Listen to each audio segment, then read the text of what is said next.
Bienvenue à tous, c'est Info Soir. Voici les titres de ce lundi.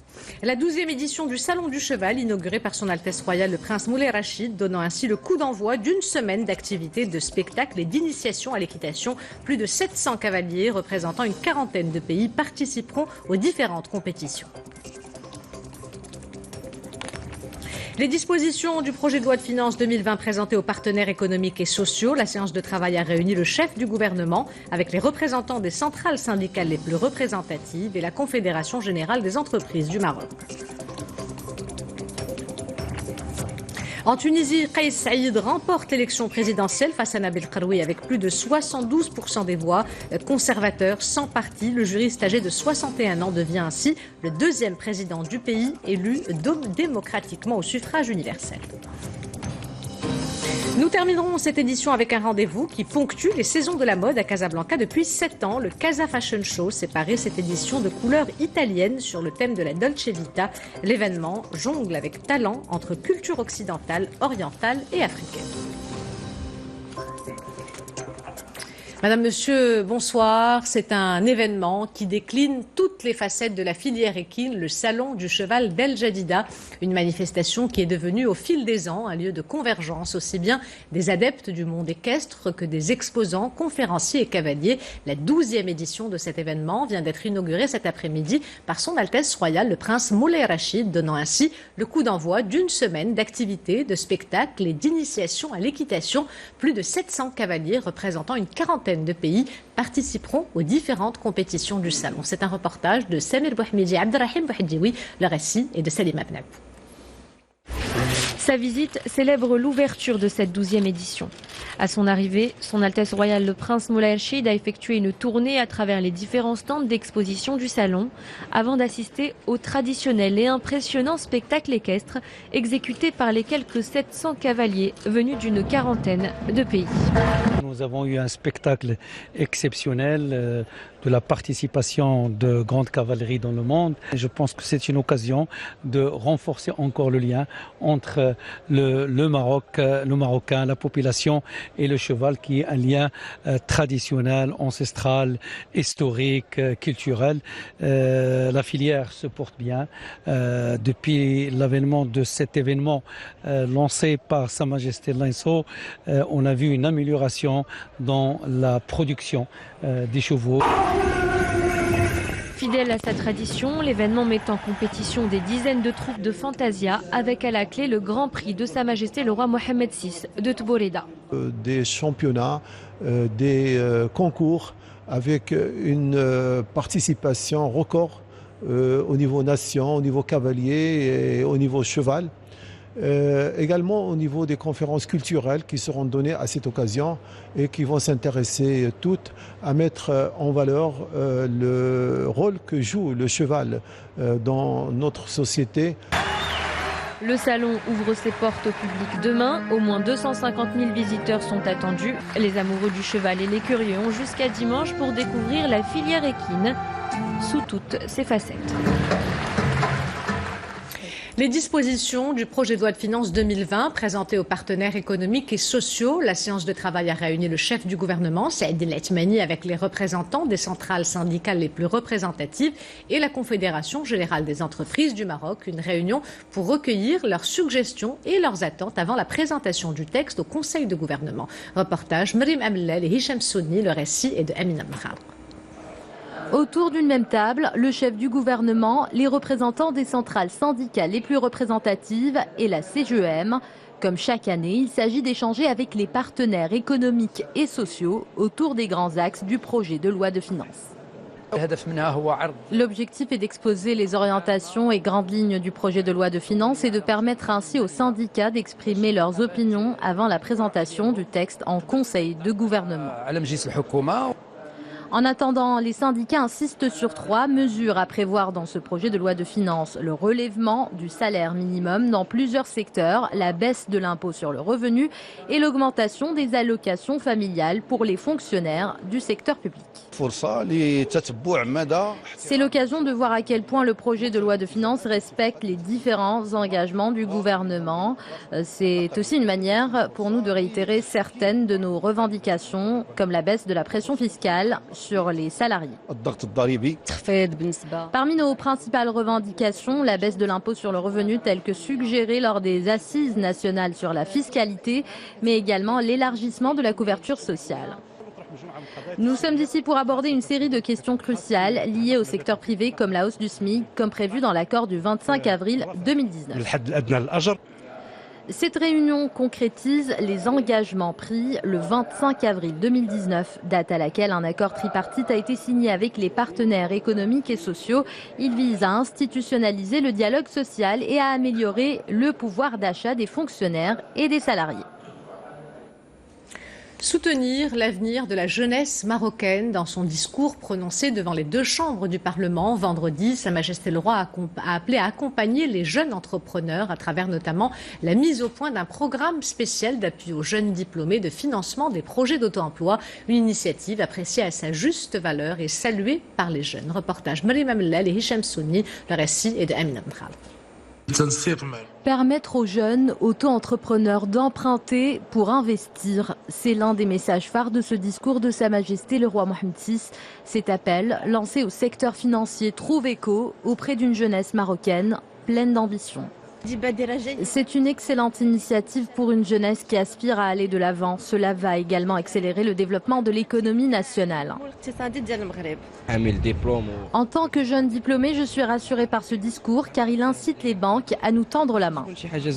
Ce discours est une bonne nouvelle pour les jeunes qui veulent se lancer dans l'auto-entrepreneuriat. Ils pourront désormais emprunter pour concrétiser leurs projets. Selon les chiffres officiels, les jeunes entre 15 et 34 ans représentent environ 35% de la population globale du Maroc, une catégorie dont l'épanouissement professionnel est érigé en priorité par ce discours. Les jeunes auto-entrepreneurs avaient jusque-là un réel problème au niveau du financement de leurs projets, mais l'appel lancé par Sa Majesté le Roi Mohammed VI au secteur financier va changer la donne. C'est une excellente initiative qui va vraiment pousser les jeunes vers l'entrepreneuriat. C'est rassurant de se dire qu'il n'y aura plus de difficultés à obtenir des prêts. En plus du message adressé aux banques, Sa Majesté le Roi Mohammed VI a lancé un appel au secteur privé. Il l'exhorte à également s'impliquer dans la création d'opportunités pour les jeunes, car selon les derniers chiffres du HCP, 65% des personnes au chômage sont des jeunes âgés de 15 à 29 ans. Nous ouvrons la page internationale avec la Tunisie où Kais Saïed a remporté l'élection présidentielle face à Nabil Karoui avec plus de 72% des voix. Conservateur sans parti, le juriste âgé de 61 ans devient le deuxième président du pays élu démocratiquement au suffrage universel. À l'annonce des résultats, le nouveau président de la Tunisie a tenu à remercier les jeunes. Près de 90% des électeurs qui ont voté pour Kais Saïed ont entre 18 et 25 ans. Les développements avec Salim Abdelak. Il n'avait jamais fait de politique et pourtant, Kais Saïed devient le nouveau président de la Tunisie. Cet enseignant de droit à la retraite, quasi inconnu jusqu'à présent, a obtenu 2 770 000 voix. Il souhaite faire de la jeunesse une force démocratique nouvelle. Nous relèverons tous les défis avec notre sang, notre sueur et notre volonté. Surtout les défis économiques et sociaux, car le peuple tunisien attend des solutions.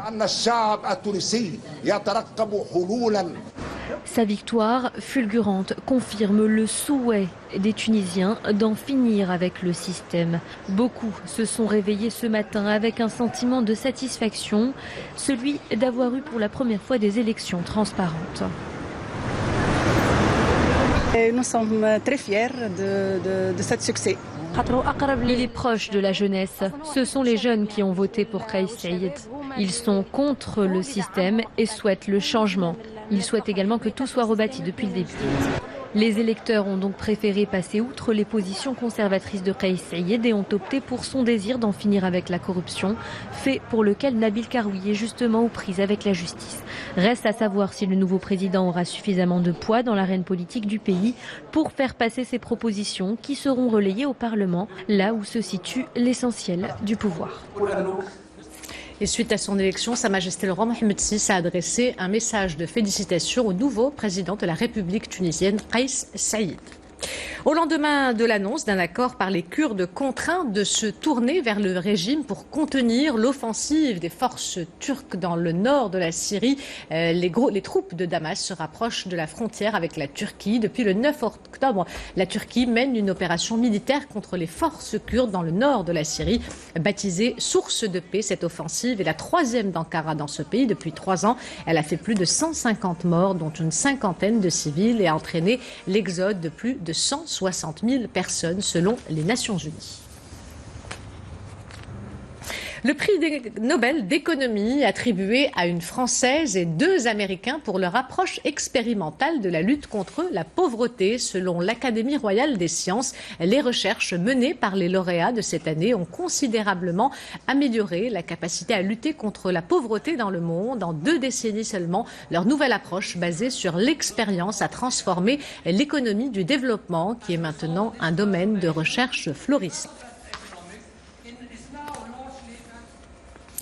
Après le Maroc, pour la COP22, l'Allemagne et la Pologne, la torche Light Us, un symbole des sommets sur le climat co-créé par Ayoub Mkhloufi, président fondateur de l'association marocaine d'intelligence et d'affaires publiques, s'apprête à rejoindre le Chili où se tient la COP25. Le bateau qui la transporte ainsi que tous les bénévoles et militants associatifs vient de quitter le port de Casablanca. C'est un reportage de Joanne Barouk sur un récit de Mehdi Foudi.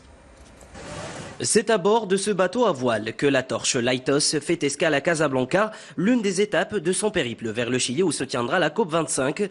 Il s'agit d'une torche photovoltaïque et intelligente que les nations organisatrices se transmettent symboliquement à chaque nouvelle édition de la COP, à l'image de la flamme des Jeux Olympiques. La première édition, on l'a fait de la COP21 à la COP22. Et depuis la COP22, on est le symbole des COP avec ce symbole Lighthouse. Donc tous les ans, on essaie de la transporter aux moyens de mobilité durable. Cette initiative a été lancée en 2016 par l'association MIPAI en marge de la COP22. Pour cette 4e édition, l'objectif est de promouvoir l'alternative durable pendant les voyages et sensibiliser sur les menaces qui pèsent sur les océans. Cette année, on est parti depuis la Pologne, donc COP24, jusqu'à Monaco en train, en réalisant des sensibilisations dans les écoles, dans les mairies et puis dans les gares. Ensuite, depuis Monaco, on a fait un relais de voitures électriques qui est venu jusqu'à Casablanca avec plusieurs étapes à Tanger, à Fès, Rabat, Kenitra, avant d'arriver à Casablanca. Le flambeau de la COP25 s'apprête ainsi à traverser 10 000 km au large de l'océan Atlantique à bord de ce bateau qui transporte 42 volontaires issus de 8 pays. Le voyage devrait durer 7 semaines avant d'arriver à Santiago, la capitale du Chili, le 5 décembre prochain. Nous terminons cette édition avec un rendez-vous qui ponctue les saisons de la mode à Casablanca depuis 7 ans. Le Casa Fashion Show séparait cette édition de couleurs italiennes sur le thème de la Dolce Vita. L'événement jongle avec talent entre culture occidentale, orientale et africaine. Et c'est la créatrice sénégalaise Adama Paris qui a été marraine de Casa Fashion Show cet automne.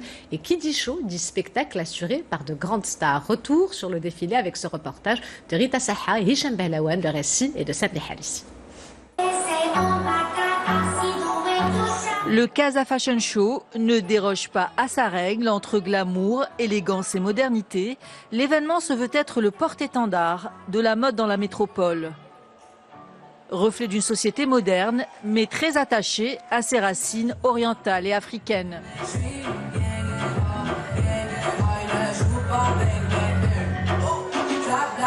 À l'image de Casa Fashion Show, on aime cette Afrique, on aime cette mode, on aime ces femmes. Et du coup, tous les gens qui nous aiment, on est forcé un peu de les aimer et de les suivre. Donc je suis mitigée, mais je suis quand même très contente que l'Afrique soit à la mode et que nos couleurs africaines, nos couleurs berbères, nos couleurs Fulani soient à la mode et que des grandes marques les exportent.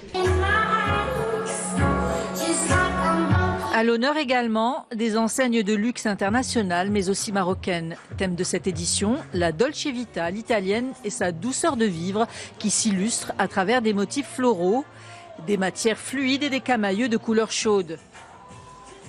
Et pour chauffer l'ambiance, des stars comme la chanteuse américaine Christina Milian ou encore Kenji Girac en invité d'honneur.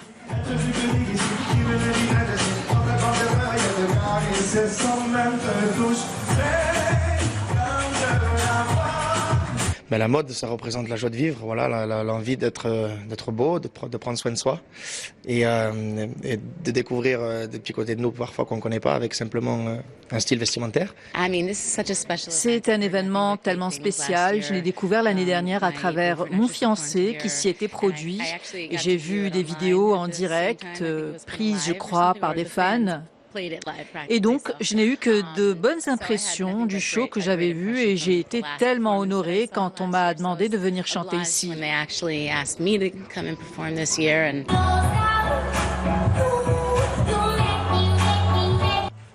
Et le Casa Fashion Show, c'est aussi un défilé solidaire qui soutient depuis son lancement il y a 7 ans l'association des bonnes œuvres du cœur qui lutte pour redonner le souffle et l'espoir aux bébés bleus qui naissent avec une malformation cardiaque.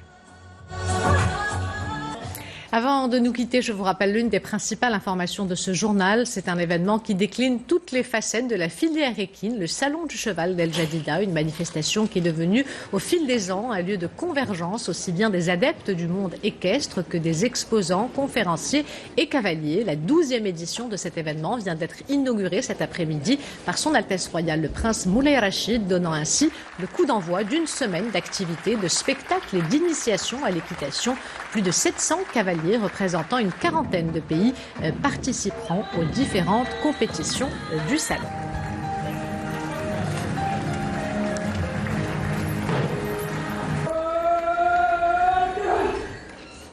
C'est la fin de cette édition. L'information se poursuit sur notre site 2m.ma et sur l'application My2M. Le prochain journal El Massaïa vous sera présenté par Hicham Rarfaoui.